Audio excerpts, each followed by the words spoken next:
तो कैसे हैं मेरे दोस्तों। गाजियागुटा एनिमे के पिछले सारे एपिसोड्स की लिंक आपको डिस्क्रिप्शन में मिल जाएगी, आप वहां से देख सकते हैं। तो चलिए शुरू करते हैं। अब तक हमने देखा था कि रूडो और जैबर की लड़ाई शुरू हो गई है, जिसमें जैबर रूडो को छू भी नहीं पा रहा था क्योंकि रूडो को तेलसिमेन उसे हर जिंदा चीज से प्रोटेक्ट कर रहा था। तभी जैबर अपना जहरीला पंजा अपने ही शरीर में घुसा लेता है, जिससे वह बेहोश हो जाता है, क्योंकि अगर वह होश में नहीं रहेगा तो तेलसिमेन उसे खतरा भी नहीं मानेगा। जैबर जोर जोर से चिल्लाने लग जाता है और पागलों की तरह रूडो पर अटैक कर देता है। रूडो हैरान हो जाता है कि यह होश में नहीं है, फिर भी कितना ज्यादा स्ट्रॉन्ग है। वह सोचने लग जाता है कि उसे यहाँ से भाग जाना चाहिए, नहीं तो ग्रिस और फॉलो भी इसके लपेटे में आ जाएंगे। लेकिन जैबर उसके सामने जाकर उस पर अटैक कर देता है और इस बार तेलसिमेन उसे नहीं रोकता। रूडो किसी तरह उसका हाथ पकड़कर उसे दूर फेंक देता है, लेकिन जैबर फिर से चिल्लाते हुए खड़ा हो जाता है। रूडो को यकीन नहीं होता कि जैबर ने तेलसिमेन से बचने का रास्ता इतनी जल्दी ढूंढ लिया और उसे जरूर लड़ाई में बहुत ज्यादा एक्सपीरियंस होगा। एंड ऐसे ही लोगों को मेसोचिस्ट कहा जाता है। और तभी उसे अपने बचपन की बात याद आती है, जब कुछ बच्चे उसे पीट रहे होते हैं और वह कहते हैं कि क्या हुआ, तुम पलटकर वार नहीं करोगे और क्या तुम्हें पिटने में मजा आता है क्या, और लगता है तुम मेसोचिस्ट हो। रूडो अब घर जाकर रेक्टो से पूछता है कि मेसोचिस्ट क्या होता है और कहानी वापस प्रेजेंट में आ जाती है, जहां जैबर फिर से रूडो पर हमला कर देता है और रूडो किसी तरह उससे अपनी जान बचा रहा होता है, क्योंकि जैबर पहले से भी ज्यादा तेज और खतरनाक हो गया था। वो अपने पंजे रूडो के मुंह पर मारने वाला था, लेकिन तभी एक डंडा आके उसे ले जाता है और यह डंडा जांका का था।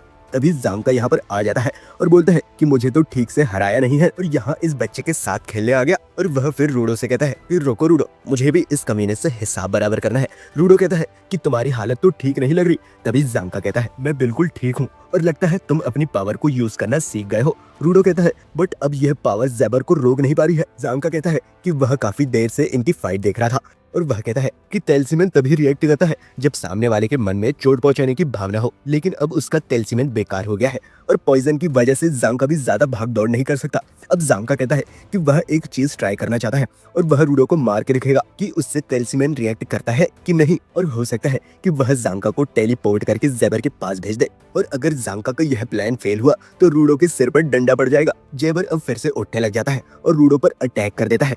अब जांका रूडो से कहता है कि ध्यान रखना कि उसके पंजे तुम्हें छू ना पाए, उसकी एक खरोच भी तुम्हारे शरीर को कमजोर कर सकती है। जांका अब अपने डंडे से रूडो को मारने लगता है, जिससे तेलसिमेन एक्टिवेट हो जाता है और वह उसे जैबर की तरफ धकेल देता है, जिससे जांका जैबर के मुंह पर वह डंडा मार देता है और उसे दूर फेंक देता है।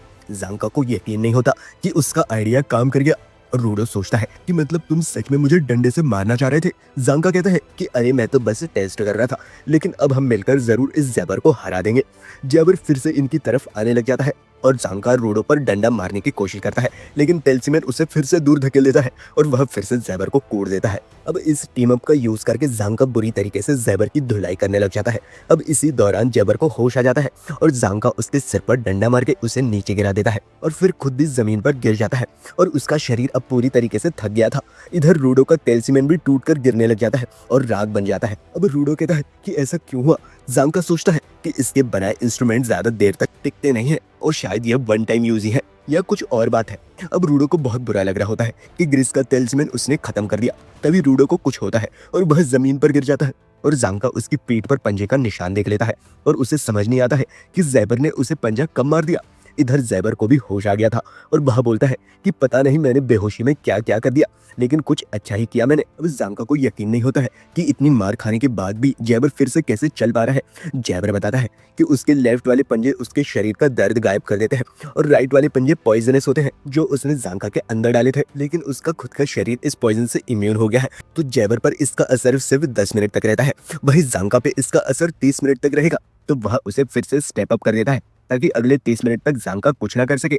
इसके बाद वह रूडो के पास जाता है जिसका शरीर पैरालाइज हो गया था और वह कहता है कि अगर मैंने यह मिशन पूरा नहीं किया तो मुझे बहुत डांट पड़ेगी, और वह रूडो को उठाकर अपने साथ ले जाने लग जाता है और जांका उसे देखने के अलावा और कुछ नहीं कर पाता। जैबर सोचता है कि उसके बाकी के 2 साथी को वह भूल ही गया, बट उनको मारो गोली, उन्हें कोई आकर उठा ही लेगा। रूडो मन में सोच रहा होता है कि वह बिल्कुल भी नहीं हिल पा रहा है और उसकी वजह से ही ग्रिस और बाकी सब खतरे में है।